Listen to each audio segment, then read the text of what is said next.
their own. But it comes to a point where you're just ready. And one morning, I saw spiritual surgeons enter my room. Now, being a medium, I wasn't afraid of what I was seeing.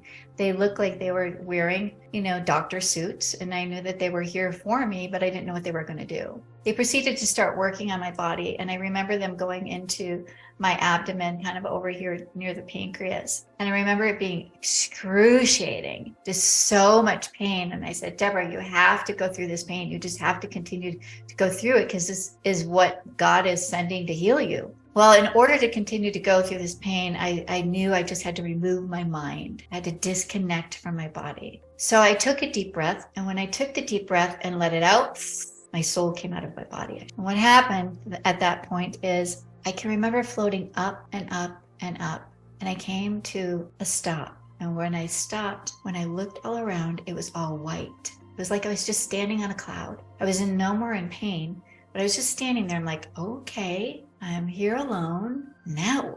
And all of a sudden I seen this beautiful being wearing a robe, and the arms were out. Now, what I was seeing was my God. I believe God comes in many forms for us to realize who God is. But I knew it was God because I felt this intense amount of unconditional love that we just don't feel here on earth. And now I saw him holding me in his arms like this, and my hair was draped down his arms. And I go, wow, I must be sick. He has to carry me.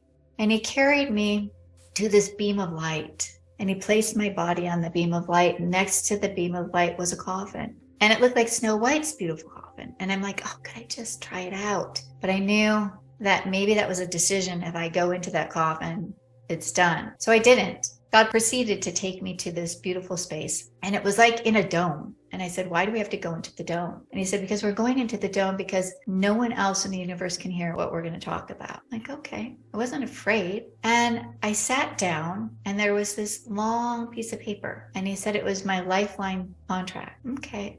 And I can remember seeing these bullet points as, you're going to be a voice, which I thought meant mediumship at the time. You're going to use your abilities, and that I had a new mission and a new duty to come back to. At that moment, when I was being told this, I didn't know exactly what that meant. I thought it meant just, oh, I'll go back and do my mediumship work. Well, once we were signing the dotted line, and he said, I want you to sign your name here, and I want you to remember this date, 1/21/12. All numbers are reversible, and so is this. He was talking about my sickness was able to be reversed. So leaving, I asked, can I see my parents?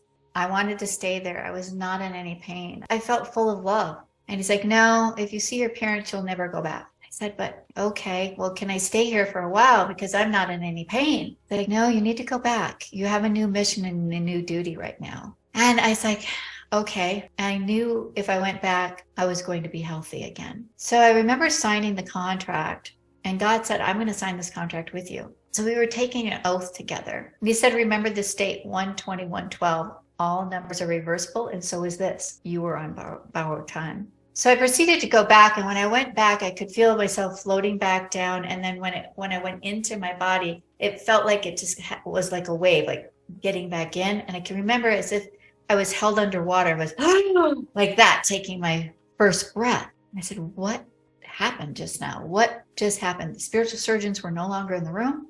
I was there alone, and I was just processing what I saw, what I felt. Was it real? I thought I better get a pen and paper right now because I don't know if I'm going to remember this. And I can tell you, when something like that happens, you never forget it.